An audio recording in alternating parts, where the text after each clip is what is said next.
18. Di sini saya akan memberikan penjelasan mengenai sejarah peradaban Islam masa Rasulullah hingga masa Abbasiyah. Peradaban Islam masa Nabi Muhammad SAW pada tahun 610 sampai 632 Masehi.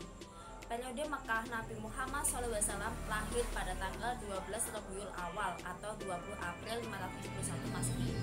Kondisi bangsa Arab sebelum kedatangan Islam masih diwarnai dengan penyembahan berhala sebagai Tuhan yang dikenal dengan istilah meganisme. Bangsa Arab sebelum Islam sudah mengenal dasar-dasar beberapa cabang ilmu pengetahuan. Bahkan dalam hal seni sastra mereka telah mencapai tingkat kemajuan besar. Pada tanggal 17 Ramadan tahun 13 sebelum Hijriah atau bulan Juli tahun 610 Masehi, malaikat Jibril datang ke Gua Hira serta berkata kepada Nabi Muhammad, "Bacalah." Lalu Nabi Muhammad menjawab, "Aku tidak bisa membaca." Demikian sampai 3 kali hingga malaikat Jibril memeluk untuk ketiga kalinya. Dan akhirnya Nabi Muhammad mengucapkan dalam Quran surat Al-Alaq ayat 1-5, kemudian Rasulullah bangkit mengerjakan perintah Allah, yaitu menyeru kaum yang berhati keras dan tidak beragama untuk menyembah Allah. Tugas ini bertujuan supaya masyarakat Arab mampu meninggalkan kejahiliannya atau zaman kebodohan dalam bidang agama, moral, hukum, sehingga menjadi umat yang mempercayai kebenaran utusan Allah dan ajaran agama Islam yang disampaikannya, sekaligus supaya dapat mengamalkannya dalam kehidupan sehari-hari. Beliau harus berhadapan dengan berbagai tantangan dengan masalah, yaitu sistem kebudayaan, sosial, kepercayaan, dan meluruskan sistem sosial yang tidak adil. Dalam menyebarkan agama Islam, Nabi Muhammad melakukannya dengan 2 cara, yaitu dengan dakwah sembunyi-sembunyi dan pada dakwah secara terang-terangan. Pada dakwah sembunyi-sembunyi dilaksanakannya selama 3-4 tahun di rumah sahabat Arham bin Al-Arham, memberitahu manusia untuk beriman kepada Allah, menganut agama tauhid, dan mengenalkan bahwa Tuhan itu satu, yaitu Allah. Dakwah secara sembunyi-sembunyi ini dilakukan untuk menghindari munculnya gejolak yang mungkin terjadi di kalangan masyarakat. Beliau memulai dakwah kepada keluarga dan karib kerabatnya. Orang pertama yang menyatakan keislamannya yaitu Khadijah, tidak lain yaitu istrinya. Yang selanjutnya itu Ali bin Abi Thalib. Yang ketiga yaitu Zaid bin Haritsah. Yang keempat Abu Bakar. Yang kelima Ummu Aimah, pengasuhnya beliau sejak masa kecil. Kemudian dakwah terang-terangan. Pada saat itu turunlah wahyu yang memerintahkan kepada beliau untuk melakukan dakwah secara terbuka dengan terang-terangan kepada seluruh masyarakat. Ketika Rasulullah melakukan dakwah secara terbuka di Bukit Syafa dengan memanggil semua suku yang ada di sekitar Mekah untuk mengetahui apa yang akan disampaikan Muhammad, semua suku mengirimkan utusannya. Bahkan Abu Lahab, paman beliau, pun hadir bersama istrinya, yaitu Ummu Jamil. Ada pula peristiwa penting dalam dakwah Nabi Muhammad. Pada periode Mekah sebagai hijrah ke Habsyah pada tahun 615 Masehi atau tahun ke-5 kenabian, berangkatlah kaum muslimin menuju Habsyah. Rombongan pertama dipimpin Utsman bin Affan berjumlah 15 orang yang terdiri dari 11 laki-laki dan 4 wanita. Kemudian disusul rombongan yang kedua dipimpin Ja'far bin Abi Thalib berjumlah hampir 100 orang. Yang saya Amul Husni atau tahun kesedihan dengan meninggalnya Abu Thalib dan Khadijah. Musibah demi musibah datang bertubi-tubi karena keduanya adalah orang yang sangat gigih membela dan melindungi beliau. Sejak saat itu kaum kafir Quraisy semakin gencar melancarkan gangguan kepada Rasulullah. Tahun meninggalnya Abu Thalib dan Siti Khadijah telah selesai. Kemudian peristiwa Isra Mi'raj terjadi 1 tahun sebelum hijrah, tepatnya pada malam Senin 27 Rajab setelah Rasulullah pulang dari perjalanannya ke Taif. Isra secara bahasa yaitu perjalanan malam.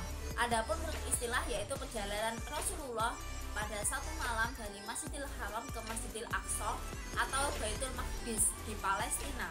Isra Mi'raj adalah naiknya Rasulullah dari Masjidil Aqsa menuju ke Sidratul Muntaha untuk menghadap Allah. Hijrah ke Yathrib setelah peristiwa Isra Mi'raj adalah salah satu perkembangan besar bagi kemajuan kaum muslimin yang datang dari penduduk Yathrib. Mereka melaksanakan ibadah haji ke Makkah yang terdiri dari suku Aus dan Khazraj. Pada musim haji selanjutnya terdiri dari orang-orang Yathrib berjumlah 73 orang. Atas nama penduduk Yathrib, mereka meminta kepada Rasulullah untuk berkenan pindah ke Yathrib. Mereka berjanji akan membela Rasulullah dari segala macam ancaman, dan kemudian Rasulullah menyetujui Baiat Aqobah II setelah pada tahun ke-11 kenabian menyetujui adanya Baiat Aqobah pertama. Yang selanjutnya yaitu periode Madinah. Selama 13 tahun Rasulullah berdakwah ajaran Islam di Makkah. Nabi Muhammad telah banyak mengalami perantangan dan permusuhan, namun Madinah merupakan kota yang penduduknya lebih mudah menerima ajaran Rasulullah daripada penduduk Mekah. Masyarakat Madinah menyambut kedatangan Nabi dengan sukacita. Orang-orang Madinah berbondong-bondong memeluk Islam. Oleh karena itu, Islam lebih cepat berkembang di Madinah. Pembentukan sistem sosial kemasyarakatan peradaban atau kebudayaan pada masa Rasulullah yang paling dahsyat adalah perubahan sosial, di antaranya sebagai pembangunan Masjidil Nabawi. Dikisahkan bahwa unta tunggangan Rasulullah berhenti di suatu tempat, maka Rasulullah memerintahkan agar di tempat itu dibangun sebuah masjid. Rasulullah ikut serta dalam pembangunan masjid tersebut. Saat itu, kiblat dihadapkan ke Baitul Maqdis. Tatkala pembangunan selesai, Rasulullah memasuki pernikahan dengan Aisyah pada bulan Syawal. Sejak saat itu, Yathrib dikenal dengan Madinatul Rasul atau Madinah Al-Munawwarah. Kaum muslimah melakukan sebagai aktivitas di dalam masjidil ini, baik beribadah, belajar, memutuskan perkara, maupun yang lain-lain. Tempat ini menjadi faktor yang mempersatukan mereka, yaitu yang selanjutnya persaudaraan antara kaum muhajirin dengan ansor. Dikukuhkannya ikatan persaudaraan atau ukhuwah Islam antara golongan ansor dengan muhajirin dengan mempersatukan suku Aus dan Khazraj yang telah lama bermusuhan dengan bersaing. Terbukti apa yang dimiliki ansor disediakan penuh untuk saudaranya muhajirin. Rasulullah mempersaudarakan di antara kaum muslimin. Mereka kemudian membagikan rumah yang mereka miliki, bahkan juga istri-istri dan harta mereka. Dengan persaudaraan ini, Rasulullah telah menciptakan sebuah kesatuan yang berdasarkan agama sebagai pengganti dari persatuan yang berdasarkan kabilah. Kesepakatan untuk saling membantu antara kaum muslimin dan non-muslimin di Madinah. Ada 3 golongan manusia, yaitu kaum muslimin, orang-orang Arab, serta kaum non-muslimin dan orang-orang Yahudi. Rasulullah melakukan satu kesepakatan dengan mereka untuk terjaminnya sebuah keamanan dan kedamaian, juga untuk melahirkan sebuah suasana saling membantu dan toleransi di antara golongan tersebut. Peletakan asas-asas politik, ekonomi, dan sosial Islam adalah agama, dan sudah sepantasnya jika di dalam negara diletakkan dasar-dasar Islam, maka turunlah ayat-ayat Al-Quran. Pada periode ini untuk membangun egalitas dari sisi-sisi sebagaimana dijelaskan oleh Rasulullah. Dengan perkataan dan tindakannya, Rasulullah hiduplah kota Madinah dalam sebuah kehidupan yang mulia dan penuh dengan nilai-nilai utama. Menjadi sebuah persaudaraan yang jujur dan kokoh. Ada solidaritas yang erat di antara anggota masyarakatnya. Dengan demikian, berarti bahwa inilah masyarakat Islam pertama yang dibangun Rasulullah dengan asas-asasnya yang abadi. Pada bidang politik, dengan terbentuknya negara Madinah, Islam makin bertambah kuat. Selain tiga dasar itu, langkah awal yang ditempuh Rasulullah setelah resmi mengendalikan Madinah adalah membangun kesatuan internal dengan mempersaudarakan orang muhajirin dengan ansor. Langkah ini dilakukan sejak awal untuk menghindari terulangnya konflik lama di antara mereka, yaitu dengan cara menutup munculnya ancaman yang akan merusak persatuan persatuan dan kesatuan dalam tubuh umat Islam. Langkah politik ini sangat tepat untuk meredam efek keretakan sosial yang ditimbulkan oleh berbagai manuver oleh orang-orang Yahudi dan orang-orang munafik yang berupaya menyulut api permusuhan antara Aus dan Khazraj, antara Muhajirin dan Ansor, untuk mengatur roda pemerintahan semua elemen masyarakat Madinah secara bersama-sama menandatangani sebuah dokumen yang menggariskan kesatuan hidup bersama yang kemudian lebih dikenal sebagai Konstitusi atau Piagam Madinah. Piagam Madinah merupakan bentuk piagam pertama yang tertulis secara resmi dalam sejarah dunia. Sebagai gambaran awal, Piagam Madinah adalah undang-undang untuk mengatur sistem politik dan sosial masyarakat pada waktu itu. Rasulullah yang memperkenalkan konsep itu, sejarah mencatat Islam telah mengenal sistem kehidupan masyarakat. Kehidupan yakni melakukan piagam penghargaan. Ketika itu, umat Islam memulai hidup bernegara setelah Nabi Muhammad hijrah ke Yathrib yang berubah nama menjadi Madinah. Di Madinah, Nabi meletakkan dasar kehidupan yang kuat bagi pembentukan masyarakat baru di bawah kepemimpinan beliau. Masyarakat baru ini adalah masyarakat majmuk, asalnya dari 3 golongan, yaitu kaum muslimin meliputi Muhajirin dan Ansor. Mereka adalah kelompok mayoritas. Yang selanjutnya itu kaum musyrik, orang yang berasal dari suku Aus dan Khazraj yang belum masuk Islam. Kelompok ini golongan minoritas. Yang ketiga yaitu kaum Yahudi. Setelah 2 tahun hijrah, Rasulullah mengumumkan aturan dan hubungan antara kelompok masyarakat yang hidup di Madinah. Melalui Piagam Madinah, Rasulullah ingin memperkenalkan konsep negara ideal yang diwarnai dengan wawasan transparansi, partisipasi. Melalui Piagam Madinah ini, Rasulullah juga berupaya menjelaskan konsep kebebasan dan tanggung jawab sosial politik secara bersama. Karena itu, istilah civil sociality yang dikenal secara itu erat kaitannya dengan sejarah kehidupan Rasulullah di Madinah. Dari istilah itu juga punya makna ideal dalam proses berbangsa dan bernegara. Tercipta masyarakat yang adil, terbuka, dan demokratis. Misi dakwah Nabi Muhammad yaitu misi Nabi Muhammad untuk membangun manusia mulia pada tanggal 17 Ramadan. Datanglah malaikat Jibril pada Nabi Muhammad yang sedang berkholwat di Gua Hira. Malaikat Jibril membawa wahyu Allah. Yang pertama yaitu Quran Surat Al-Alaq ayat 1-5.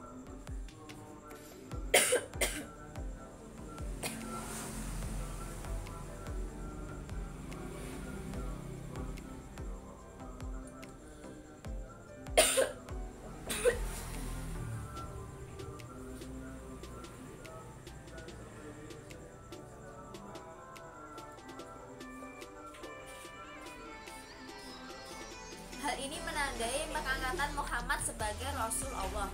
Setelah menerima risalah kenabian, Nabi Muhammad mulai mengajarkan ajaran Islam di tengah-tengah kesesatan masyarakat Arab jahiliyah. Nabi berdakwah dalam masyarakat yang tidak beradab, diliputi kebodohan, sebab dalam masyarakat itu tidak mengenal aturan yang mencerminkan keluhuran budi pekerti atau ajaran yang merefleksikan perlindungan terhadap kemanusiaan. Sebaliknya, yang berlaku adalah hukum dan budaya layaknya orang primitif.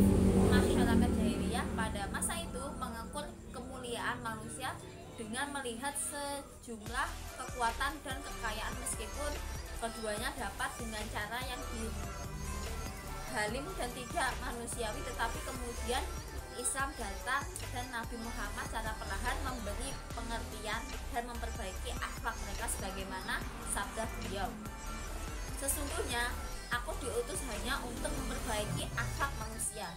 Nabi memberi contoh bagaimana cara berbicara, bertindak, dan berpikir. Nabi juga memberi contoh bagaimana cara bergaul yang baik, bagaimana cara berdagang yang benar, dan bagaimana seharusnya bermasyarakat. Di antara keberhasilan Nabi adalah berubah perilaku orang jahiliyah menjadi beradab, menjadi orang yang beradab. Di antaranya yaitu budaya menyudutkan wanita. Kemudian Nabi mengangkat derajat wanita dengan mengatakan bahwa laki-laki mempunyai kewajiban untuk melindungi wanita. Begitu juga Islam telah menghilangkan kebiasaan membunuh anak perempuan karena dianggap tidak mempunyai masa depan. Masyarakat Arab berubah total menjadi masyarakat yang memiliki ketinggian akhlak. Maka bangsa Arab yang semula terbelakang menjadi sebuah kekuatan baru sehingga dapat mengalahkan kekuatan Romawi dan Persia. Yang kedua yaitu Nabi Muhammad sebagai pembawa kedamaian. Islam adalah agama yang sangat menganjurkan agar hidup penuh dengan kedamaian. Oleh karena itu, Islam memberi ketentuan yang jelas sekiranya terjadi pertentangan antara individu, masyarakat, atau dunia secara keseluruhan. Dalam menghadapi pertentangan, Islam memberi alternatif yang tepat dan berkesan ialah dengan cara berdamai. Sebagaimana firman Allah dalam Quran surat Al-Anfal ayat 61 artinya, dan jika mereka condong kepada perdamaian, maka condonglah kepadanya dan bertawakallah kepada Allah. Sesungguhnya dialah yang maha mendengar lagi maha mengetahui. Atas dasar firman Allah itu, jelaslah bahwa perdamaian adalah cara yang baik dan diajarkan Islam. Islam adalah agama cinta damai. Oleh karena itu, pandangan yang menyatakan Islam adalah agama yang suka perang dan umatnya sebagai teroris, dan pandangan yang tidak mendasar, Nabi pada saat haji wada berwasiat kedua yaitu umat Islam memberi makan orang miskin. Ini menunjukkan bahwa Nabi mengajarkan bahwa tugas utama umat Islam adalah menciptakan kesejahteraan, kehidupan keutuhan lahiriah seperti pakaian, rumah, dan makanan akan terpenuhi. Kedua, Nabi berpesan agar umat Islam menebar salam perdamaian. Islam bertujuan agar umat Islam senantiasa menebarkan perdamaian di muka bumi. Dapat dikatakan bahwa tidak Islam adalah perdamaian. Untuk itu Nabi mengajarkan kepada kita untuk menghidupkan persaudaraan atau silaturahmi. Oleh karena itu umat Islam hakikatnya adalah umat yang dapat menjadi persaudaraan. Ia harus pandai bergaul, mencari kawan, dan berkomunikasi dengan semua orang. Sebab dalam pandangan Islam semua manusia itu sama. Untuk memperbanyak persahabatan dan menjalin persaudaraan, maka Nabi mengajarkan beberapa sifat yaitu saling menghormati. Sikap saling menghormati yang sangat penting dalam persaudaraan, sebab akan melahirkan penghormatan pula. Dikisahkan pada suatu hari Nabi Muhammad mengadakan majelis. Majelis tersebut ramai didatangi oleh sahabat. Tiba-tiba ada salah seorang sahabat Nabi terlambat datang. Sahabat tersebut tidak mendapat tempat duduk karena semua tempat terisi. Melihat keadaan tersebut, Nabi menyarankan sorbannya kepada sahabat yang terlambat datang untuk dijadikan alas duduk. Yang itu bersedia memberi bantuan jika ingin menjalin persaudaraan. Maka kita harus bersedia memberi bantuan. Orang yang bersedia memberi bantuan maka akan dijadikan sebagai sahabat bagi orang yang mendapat bantuan. Adapun bantuan itu tergantung keperluannya, dapat berupa tenaga, pikiran, harta, benda maupun lain-lain. Nabi bersabda, orang yang dermawan atau bersedia menolong orang lain itu akan dekat dengan Allah, dekat dengan manusia, sedangkan orang yang bakil ia akan jauh dengan Allah dan dekat dengan neraka. Selanjutnya itu menebarkan kasih sayang. Islam yang disebarkan Nabi Muhammad adalah agama yang membawa rahmat bagi seluruh alam. Oleh karena itu Nabi mengajarkan kepada seluruh umat manusia untuk bersikap lemah lembut dan mengasuh semua makhluk. Bahkan Nabi bersikap lemah lembut terhadap orang-orang yang menyakitinya. Sifat kasih sayang dapat memberikan dampak yang luar biasa. Kasih sayang dapat menggetarkan hati yang keras, meruntuhkan keangkuhan dan kesombongan. Nabi berhasil menundukkan orang kafir Quraisy bukan dengan harta, kekuatan, atau kekerasan, namun berhasil mengubah keyakinan dan perilaku jahiliyah mereka dengan kasih sayang. Rasa kasih sayang itulah yang senantiasa beliau tunjukkan terhadap keluarganya, sahabat, umat, dan musuhnya pun dengan begitu. Dengan demikian, maka jelaslah bahwa Nabi Muhammad merupakan sumber rahmat kepada kehidupan seluruh umat manusia untuk menuju pada terwujudnya keadaan cinta damai di permukaan bumi ini. Sebagai umat Nabi Muhammad, hendaknya kita menyadari bahwa Nabi adalah pembawa ajaran yang penuh nuansa perdamaian. Dengan bekal kedamaian, maka akan terbentuk umat Islam yang maju dan sejahtera. Terakhir Nabi Muhammad, yaitu pada Haji Wada Rasulullah, semua suku yang ada di Jazirah Arab saat itu telah menerima agama Islam.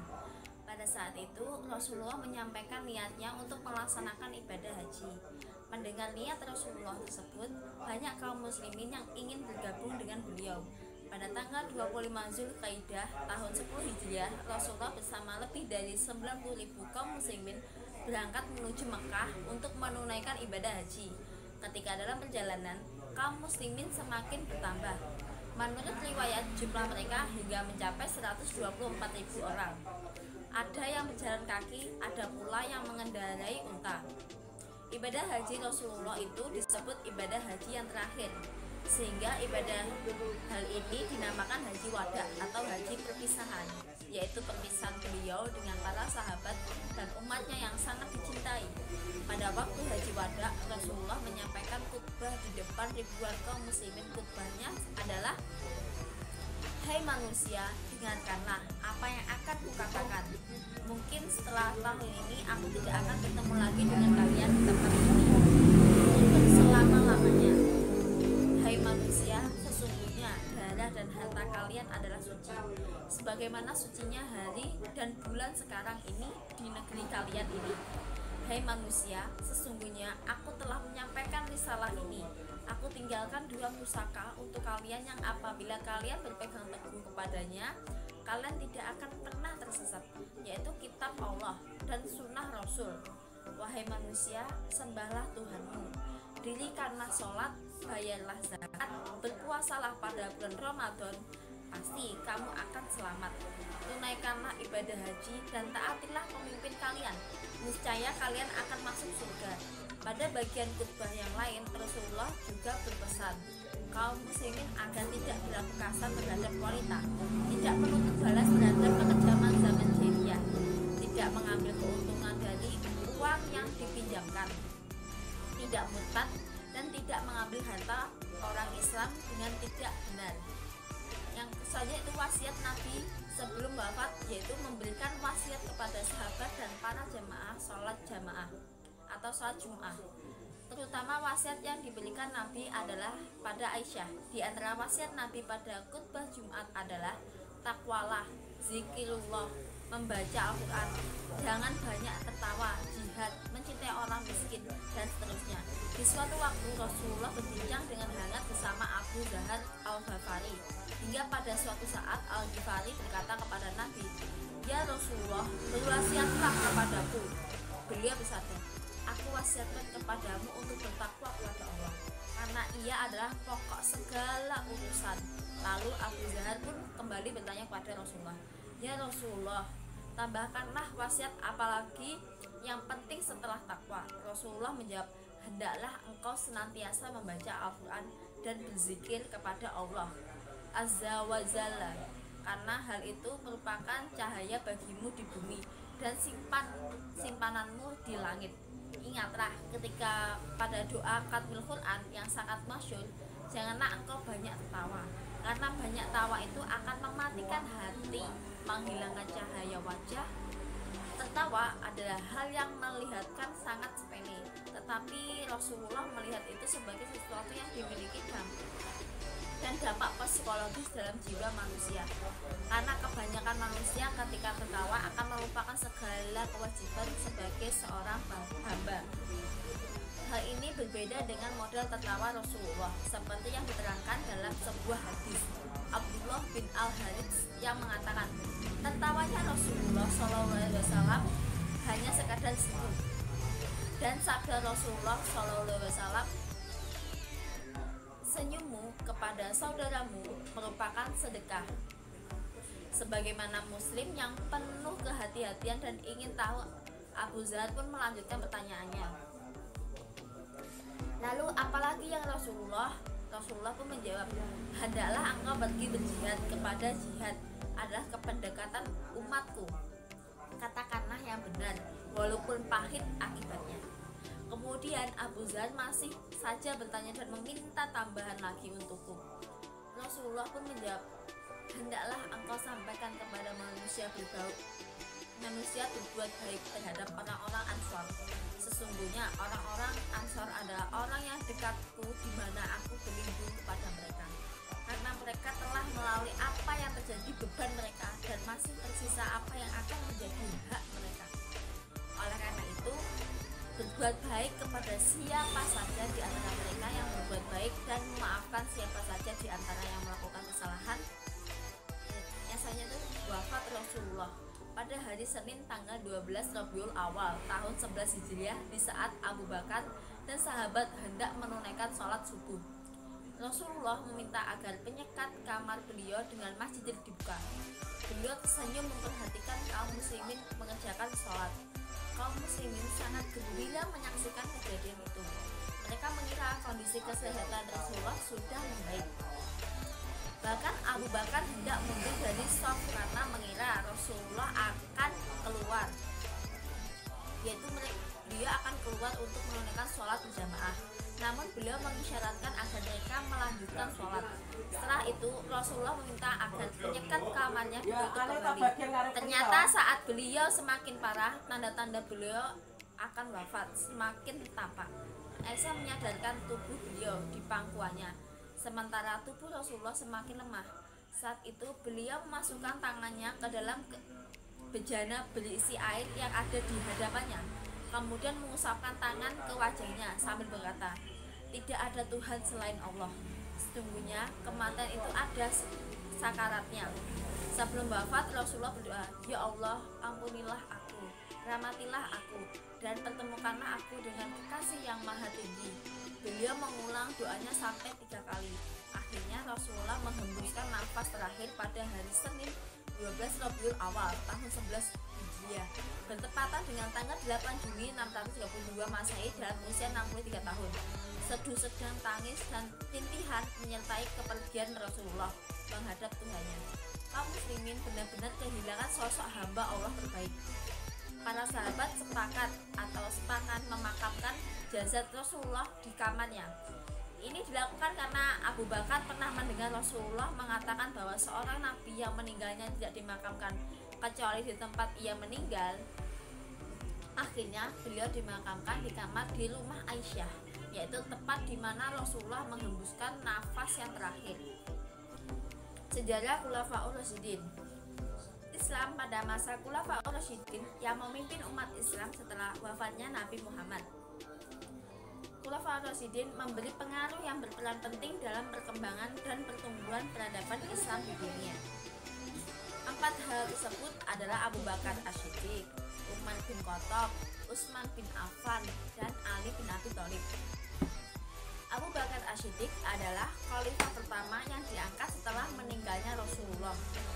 Pada masa kepemimpinan Khalifah Abu Bakar As-Siddiq, banyak hal yang terjadi, yaitu perang Riddah, di mana perang tersebut adalah untuk memerangi kaum yang murtad. Salah satunya adalah kaum Musailamah Al-Kadzab yang mengaku sebagai nabi palsu. Selain itu, Khalifah Abu Bakar As-Siddiq mulai melakukan pembinaan administrasi kepemerintahan dan memberlakukan musyawarah kepemimpinan untuk menekankan segala keputusan yang menyangkut umat. Ekspansi dan penyebaran Islam dimulai dilakukan hingga ke negeri Syria. Pada masa kepemimpinannya Umar bin Khattab terdapat beberapa pembenahan dalam sistem kepemerintahan, salah satunya adalah integrasi, pembangunan administrasi, dan pemisahan kekuasaan legislatif, yudikatif, dan eksekutif. Selain itu, Khalifah Umar bin Khattab juga memberlakukan sistem gaji bagi para pegawai pemerintahan, pajak, kepolisian, baitul mal, dan pembukuan mushaf Al-Quran. Pada masa kepemimpinan Khalifah Utsman bin Affan, Islam mulai disebarkan dan ekspansi telah mencapai Turki, Armenia, dan sekitarnya. Kekuasaan Islam di daerah-daerah tersebut dipegang oleh Marwan bin Hakam. Selain itu, pada masa Khalifah Utsman juga terjadi pembangunan daerah Arab, khususnya perluasan Masjidil Nabawi di Madinah. Masa Khalifah Ali bin Abi Thalib tidak berlangsung lama dan banyak hal yang terjadi membuat perpecahan di antara umat muslim pemberontak para kaum murtad. Banyak pejabat yang dipecat pada masa ini, dan Khalifah Ali juga menarik tanah wakaf serta memberlakukan diskriminasi pajak. Setelah kepemimpinan Ali berakhir, maka berakhir pula masa pemerintahan Khulafaur Rasyidin. Peradaban Islam masa Bani Umayyah.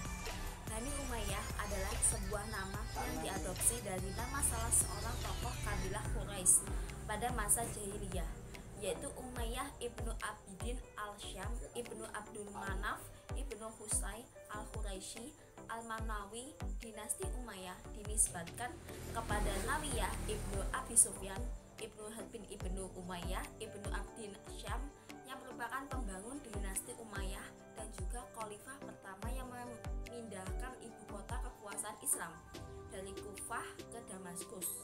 Berawal dari masa akhir pemerintahan Ali bin Abi Thalib, umat Islam terpecah menjadi 3 kekuasaan politik, yakni Syiah, Muawiyah, dan Khawarij. Keadaan ini tentunya tidak menguntungkan bagi Ali. Akibatnya posisi Ali semakin lemah, sementara posisi Muawiyah semakin kuat.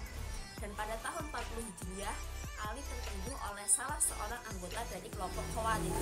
Setelah Ali bin Abi Thalib meninggal, kedudukan sebagai khalifah dijabat oleh anaknya, yaitu Hasan.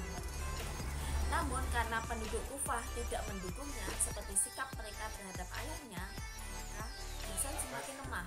Sedangkan Muawiyah semakin kuat. Maka Hasan mengadakan perjanjian damai dengan Muawiyah dengan menanggalkan jabatan khilafah atau khalifah untuk Muawiyah pada tahun 41 Hijriah agar tidak terjadi pertumpahan darah yang sia-sia. Perjanjian tersebut dapat mempersatukan umat Islam dalam satu kepemimpinan politik, yakni di bawah kepemimpinan Muawiyah ibnu Abi Sufyan. Tahun tersebut dalam sejarah dikenal dengan Amul Jamaah atau Tahun Persatuan, sebagai tanda bahwa umat Islam telah menyepakati secara aklamasi hanya satu orang khalifah. Di sisi lain, penyerahan tersebut menjadikan Muawiyah sebagai penguasa yang absolut dalam Islam. Dengan demikian, maka berakhirlah masa yang disebut dengan masa Khulafaur Rasyidin yang bersifat demokratis. Peradaban Bani Abbasiyah. Tonggak berdirinya dinasti Abbasiyah berawal sejak rapuhnya sistem internal dan performance penguasa Bani Umayyah yang berujung pada keruntuhan dinasti Umayyah di Damaskus. Maka upaya untuk menggantikannya dalam memimpin umat Islam adalah dalam kalangan Bani Abbasiyah. Propaganda revolusi Abbasiyah ini banyak mendapat simpati masyarakat, terutama dari kalangan Syiah, karena bernuansa keagamaan dan berjanji akan menegakkan kembali keadilan seperti yang dipraktekkan oleh Khulafaur Rasyidin atau Khulafaur Rasyidin. Pada zaman Abbasiyah, konsep kekhalifahan berkembang sebagai sistem politik. Menurut pandangan para pemimpin Bani Abbasiyah, kedaulatan yang ada pada pemerintahan khalifah adalah berasal dari Allah, bukan dari rakyat sebagaimana diaplikasikan oleh Abu Bakar dan Umar pada zaman Khulafaur Rasyidin. Masa pemerintahan Daulah Abbasiyah, khususnya pada masa kekhalifahan Harun al-Rasyid dan putranya Al-Ma'mun, adalah masa keemasan ilmu pengetahuan dan kebudayaan dalam dunia Islam.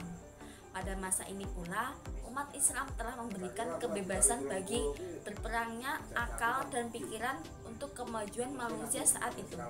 Pada masa kekhalifahan ini pula, hasil pemikiran manusia dan para ahli ilmu dari berbagai bangsa di dunia yang saat itu berkembang saling melengkapi dan menambah kemajuan ilmu pengetahuan dalam dunia Islam. Penyebab kemunduran Bani Umayyah dikelompokkan menjadi 2 faktor internal dan eksternal. Di antara faktor internal yaitu adanya persaingan tidak sehat di antara berbagai bangsa yang terhimpun dalam Daulah Abbasiyah, terutama Arab, Persia, dan Turki. Faktor eksternal ialah berlangsungnya perang salib yang berkepanjangan dalam beberapa gelombang, dan yang paling menentukan adalah sebuah pasukan Mongol dan Tartar yang dipimpin oleh Hulagu Khan yang berhasil menjarah semua pusat-pusat kekuasaan maupun pusat ilmu, yaitu perpustakaan di Baghdad. Sekian penjelasan mengenai sejarah peradaban Islam masa Rasulullah sampai masa Abbasiyah. Semoga dapat bermanfaat bagi kita semua. Atas perhatiannya saya ucapkan terima kasih. Wassalamualaikum warahmatullahi wabarakatuh.